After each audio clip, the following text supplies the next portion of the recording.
the food that you eat. So make sure your company is good company and make sure your food is pure food. We should be encouraging organic farms. We should be encouraging organic gardens. We should be at the forefront of the urban homesteading movement. These are things that Muslims should be involved in.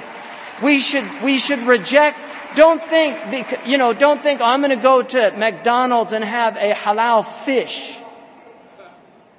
Right? Seriously, because the whole way that McDonald's, everything about McDonald's is antithetical to our Prophet ﷺ and his sunnah. And I'm speaking openly. I don't care what anybody says. I am telling you that fast food is something that is destroying people. And we have to oppose fast food consumption.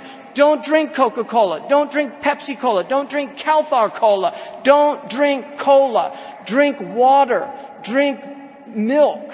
Drink soy milk if you want to. But don't drink these drinks that have nothing good for you, and the way they're produced is unhealthy. We have an unsustainable consumption of plastic.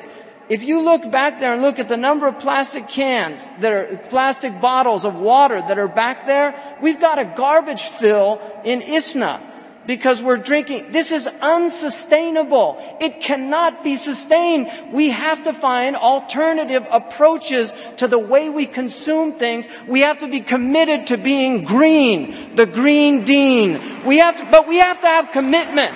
I don't want applause.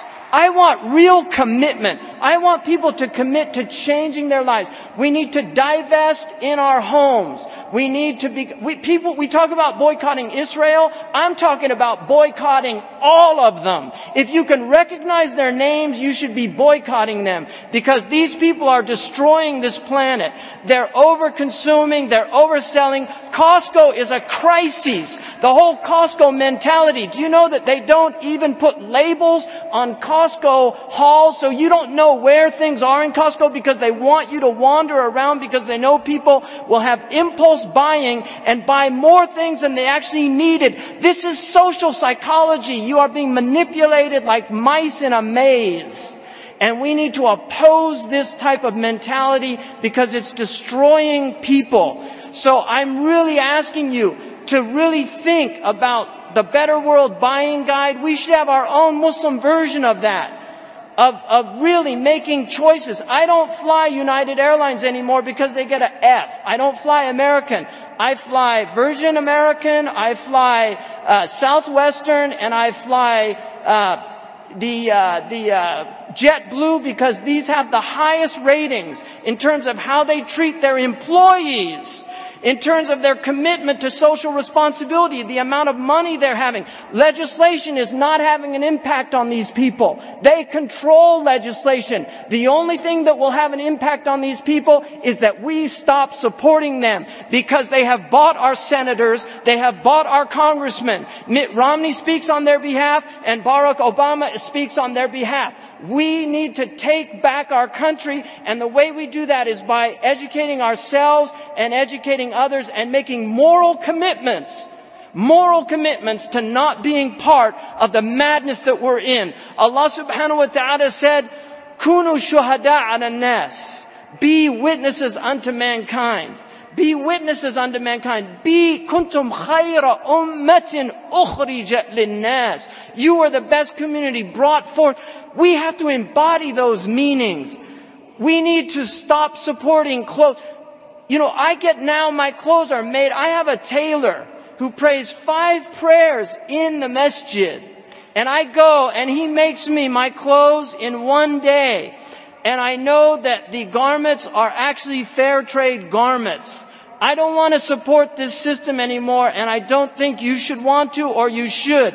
We need to have an exit strategy, and we can do that. There are morally committed Americans that are not Muslims that are living purer lives in terms of what they practice than most of the Muslims that I know. I know people that don't carry credit cards in their wallets because they don't believe in them.